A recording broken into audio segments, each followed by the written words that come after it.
well today, but let's now stay in the studio and talk to Dr. Laura Smith, who's US presidential historian from Richmond, American University in London, and joins me in the studio now. Good to talk to you, Dr. Smith. It's lovely to have you in the studio with me.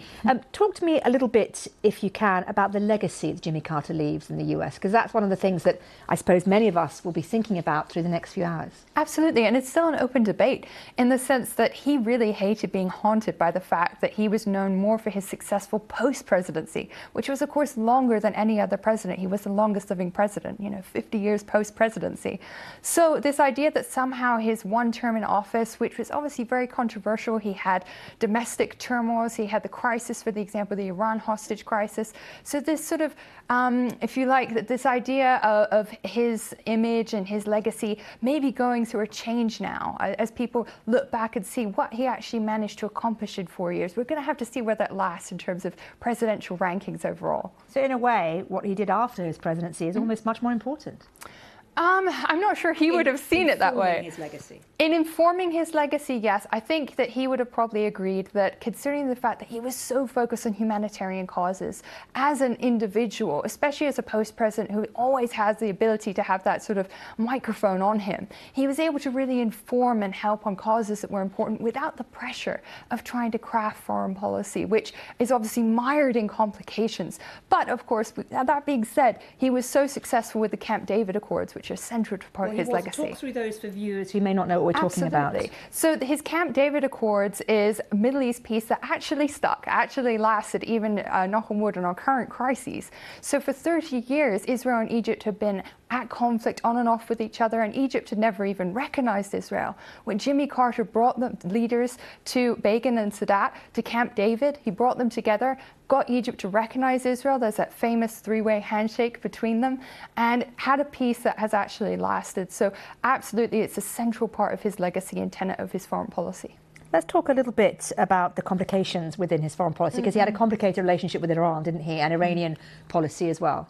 Absolutely. The Iranian hostage crisis was something that really mired him, especially the fact that the hostages were finally released when Reagan was inaugurated. And so the Reagan camp was able to come into office with this idea of, we're so optimistic and we're going to make America great again. That was where the original phrase came from, was Reagan. So he was really able to make a boon out of that when Carter's administration was the one that had been working for so long to try and get the hostages released. Talk to me a little bit more about the fact that he was very much a family man. I mean, he had 4 children. He was very happily married for many years. Absolutely. He had many grandchildren. I mean, the patriarch of a family. He lived 100 years.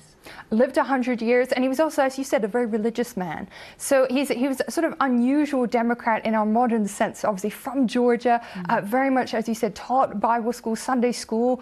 And so to have that really close family, Rosalind obviously died last year, November 2023. And it was interesting because, similar to what we're seeing now in terms of the president's former and current coming together, despite their controversies, even in 2023, the former first ladies and the current first lady all came together. Hillary Clinton, in her most recent book, even spoke about how she had a nice conversation with Melania Trump at that occasion of remembering the Carters and their contributions. Let's think a little bit about the actual funeral and the event itself. This is obviously going to be a very huge funeral in Washington come Thursday. People will be able to pay their respects as well in the Capitol.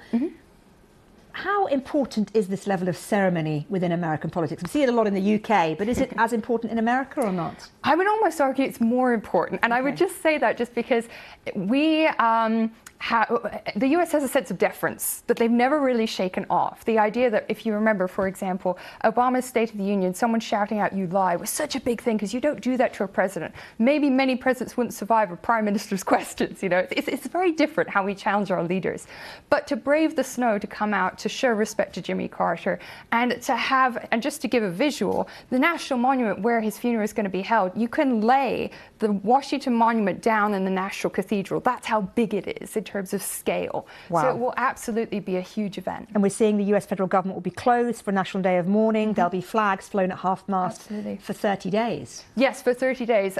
So it's certainly going to be something that Trump is not going to want to stay focused on, but I doubt he would change that at this point. He certainly, even in his press conference debate today, despite the controversy that some of his sayings caused, he was saying that he wasn't going to talk about the Panama Canal out of respect to Jimmy Carter. So he's certainly been in keeping with traditions so far. OK, well, Laura, it's been good to talk to you. I know you're going to stay with us here on BBC News and talk us through the next steps, which we think will then see the body of former President Carter being taken to the capital, where it's going to be lying in state. We'll be following that as and when it happens. I think it's in the air now, isn't it? On its way from Georgia to Washington, D.C. So, Laura, thanks for that for now.